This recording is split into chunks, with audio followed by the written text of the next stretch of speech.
जो अभी सवाल मैं सुनीलम जी से कर रहा था, हम चाह रहे थे आपका जी। देखिए ये मुझको नहीं लग रहा है क्या कि विपक्ष की तरफ से कोई गलती हुई है। विपक्ष ने सही समय पर सही स्टैंड लिया, क्योंकि जो नैरेटिव बनाना चाहते थे इस पार्लियामेंट बिल्डिंग के जरिए, उसका उसका विरोध बहुत जरूरी था। हालांकि जो मुद्दे उठाए गए उससे और गंभीर है। जो आरएसएस की जो नैरेटिव बनने वाली है या बनाना चाहते हैं, असल में वो जो सेंगोल को लेकर के राजदंड वाला, वो एक तरह से समझिए कि मोनार्की की तरफ तो है ही, क्योंकि ये थोड़े कोई मेडिएवल मध्ययुगीन समय है जिसमें कि आप राजदंड जो है तो कोई पुजारी आकर के देगा राजा को। एक इलेक्टेड यहाँ सॉवरेंटी जो है, जो संप्रभुता है, वो संविधान में दर्ज है कि आदमी से, मतलब जो मतदाता है, नागरिक है, वहां से उसकी संप्रभुता आती है। तो ये राजदंड वाला जो किस्सा है, तो फॉल्स नैरेटिव, वो जो उसमें हिंदू पर में पूरा उसका आया है कि वो राजदंड वाला जो किस्सा है वो कैसे झूठ है एक तरह से, और तथ्यों पर आधारित नहीं है कि राजदंड दिया गया था। और उनको अगर दिया भी गया था तो साफ है कि नेहरू ने उसको म्यूजियम भिजवा दिया। इसका अर्थ क्या है? इसका अर्थ है कि उन्होंने जो ये मध्ययुगीन राजदंड वाला जो है उसमें उन्होंने विश्वास नहीं किया, और नहीं किया तो सही किया, क्योंकि नागरिकों से संप्रभुता आती है। तो असल में ये यही सब नैरेटिव बनाना चाहते थे, एक कॉमनल नैरेटिव कि हिंदू पुजारी राजदंड देगा। ये सेकुलरिज्म पर भी प्रहार है, लोकतंत्र पर प्रहार है, संविधान पर प्रहार है।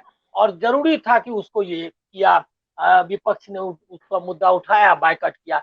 इसके अलावा इसमें एक महत्वपूर्ण तथ्य है कि विपक्ष ने सही रणनीति भी अपनाई कि आदिवासी महिला दोनों, मतलब कि जिसके बारे में संविधान में भी दर्ज है, हम लोग राजनीति में भी जानते हैं, एक सामान्य तथ्य है कि ये जो है हमारे यहाँ सबसे पीड़ित और सबसे निचले पायदान पर, जो जिसको कहते हैं कि सामाजिक व्यवस्था में जो सबसे रिसीविंग एंड पर जिसको आप कहते हैं, उस पे उससे आती हैं, उनको ये मौका मिला था, एक ऐतिहासिक मौका था। उस मौके से उनको वंचित किया गया। दूसरा है क्या कि संवैधानिक सवाल भी है, कानूनी पक्ष, वैधता का सवाल है कि जब संसद का मतलब है तीनों, राष्ट्रपति, दोनों सदन, मतलब राज्यसभा और लोकसभा दोनों मिलाकर, इनविटेशन जो गया है उसमें भी सिर्फ लोकसभा का के अध्यक्ष की ओर से इनविटेशन गया है। ये मतलब क्या है? और कुछ से कुछ करना चाहते हैं ये। अब इसके पीछे सरासर सब कुछ उसको उठाया विपक्ष ने, और सही तरीके से उठाया कि एक तो वैधता का सवाल है, दूसरा सामाजिक न्याय का सवाल है, लोकतंत्र का सवाल है, इसको सही ढंग से उन्होंने उठाया। तीसरा है कि सावरकर का इशू। अब सावरकर जो है के जन्मदिन के अवसर पर, नेहरू जी के ठीक निधन के एक दिन के बाद, ये सब क्या है कि एक नैरेटिव है आरएसएस के मन में, इतिहास, लोकतंत्र, आजादी का आंदोलन को लेकर के इतने ज्यादा उनको दिक्कतें हैं, उस सबको बदलना चाहते हैं। और सब चीज नैरेटिव, और मेरा है क्या कि ये दम उनमें होना चाहिए था, ये हिम्मत और साहस होनी चाहिए थी उनमें, साहस होना चाहिए था कि वो जो है ये सत्य पर आधारित कुछ करते। वो ये घोषित जी करते कि हम जो है ये राजदंड स्थापित करना चाहते हैं, हिंदू धर्म का राजदंड है और हम इसको स्थापित करना चाहता है। इसके लिए आड़ लेकर के जो सांप्रदायिकता, जो मतलब छिप करके वार करना, झूठ का सहारा लेना, ये जो उनकी है वो उसका बहुत ही निंदनीय है। और विपक्ष ने उसका सही सवाल उठाया। अब आप देखिए कि यूनिटी कितनी बढ़ रही है विपक्ष में, कि यूनिटी, एक तो इश्यूज पर काफी यूनिटी आ गई। ये एक अकेला यही मुद्दा नहीं है।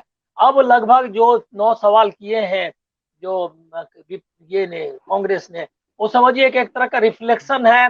वो सारे सवाल उसमें शामिल हैं जिन सवालों को कोई भी विपक्षी पार्टी उठा रही है अपने अपने इलाकों में। कोई किसान का मुद्दा उठा रहा है, कोई बेरोजगारी का मुद्दा उठा रहा है, कोई भेदभाव का उठा रहा है, सीमा का उठा रहा है मुद्दा। वो सारे मुद्दे उसमें शामिल हैं। तो हमको लग रहा है कि कांग्रेस ने सही लीड है, जो सबसे बड़ी विपक्षी पार्टी है उसने एक सही लीड, एक नैरेटिव 2024 के लिए जो 9 सवाल हैं, उसने वो मुद्दे तय कर दिए हैं। और उसमें सबसे इम्पोर्टेंट ये है कि कांग्रेस इस मुद्दे को सिर्फ स्टेटमेंट ट्विटर है पर नहीं गई है, इसने सारे देश भर में उसने आज प्रेस कॉन्फ्रेंस किए, सब जगह लाइव, सब जगह जितने शहर है, मुख्य शहर हिंदुस्तान के, उसमें बड़े तरीके से किया। आगरा, नागपुर, ये नहीं है कि राज्य की राजधानियों में, अलग अलग जगहों में, जबलपुर, इंदौर, इस तरह के, पंजाब में, वहाँ चंडीगढ़ में, तो ऐसे मतलब कि जो मुख्य सिटीज हैं, जो जहाँ से कि इस संवाद करना चाहिए, वहाँ उन्होंने इसको उठाया है। तो इस तरह से उनका सत्य हिंदी का ऐप डाउनलोड करें गूगल प्ले स्टोर पर।